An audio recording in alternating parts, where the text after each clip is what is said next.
We're joined today by Brian Lee Crowley, the Managing Director of the Macdonald-Laurier Institute, and today we're talking about Canada getting a little bit of blowback for its defense spending. Brian, can you fill us in on what's going on here? Yeah, of course, Stuart.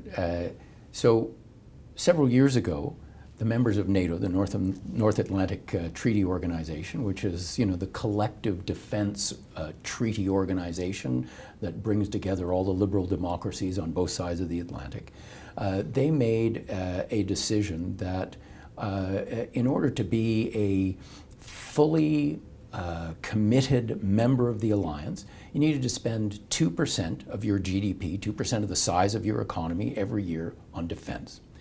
Now,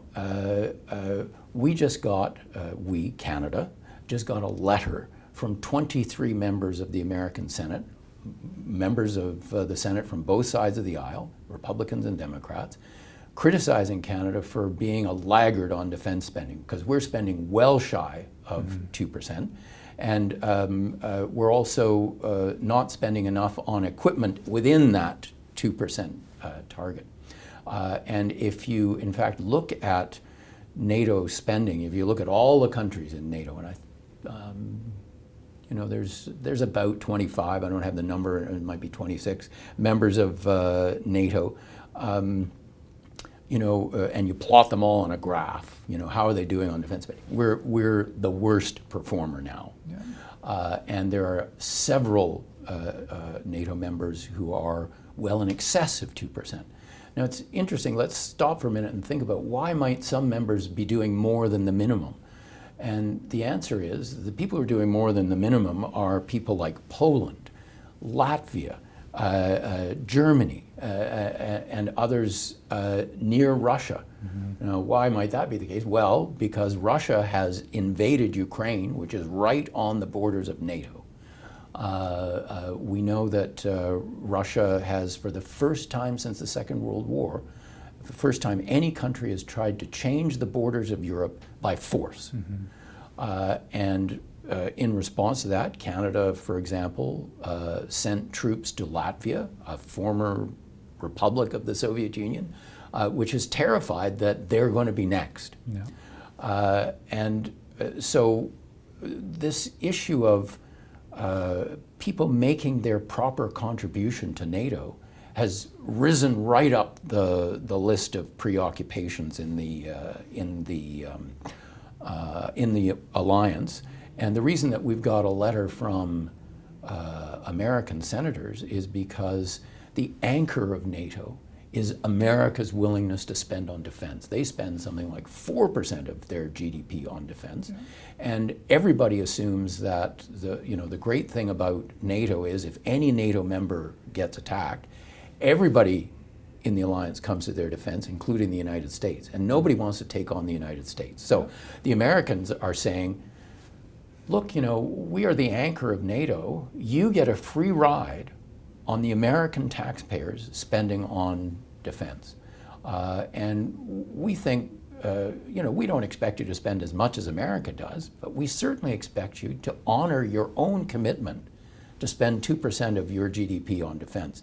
And so I think the letter that we got from the American senators was entirely justified. Yeah. And the fact that the Prime Minister, when questioned about it, said, I think our allies are fine with our level of defense spending, shows a callous indifference to the extent to which Canada is damaging its own reputation and standing internationally by its unwillingness to spend what it has promised to spend on defense. Yeah, and Donald Trump has mentioned this. I think people also will remember that Barack Obama used to talk about free riders on NATO. I wonder, though, how Canadians feel about this. My sense is that in the abstract, they're in favor of spending on defense, but then when it comes down to will we give up this or will we give up that, they're less inclined. Do you think there is a public relations effort that needs to be done here on defense spending? Yes, I believe this is one of these issues in which leadership matters tremendously. Mm-hmm. I'm not surprised if Canadians might say, well, I don't know, why should we spend all this money on defense? It's the job of the people that we elect to lead us and to conduct our relationships with other countries and so on, to explain why Canada not only has an obligation, but it is actually in Canada's interest to do this.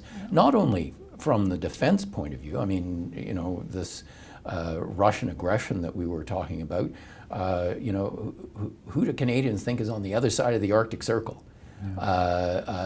You know, as a former vice presidential candidate in the United States said, you can see Russia from here, right? But beyond that, you know, one of the first responsibilities of a Prime Minister of Canada is to manage our relationship with the United States.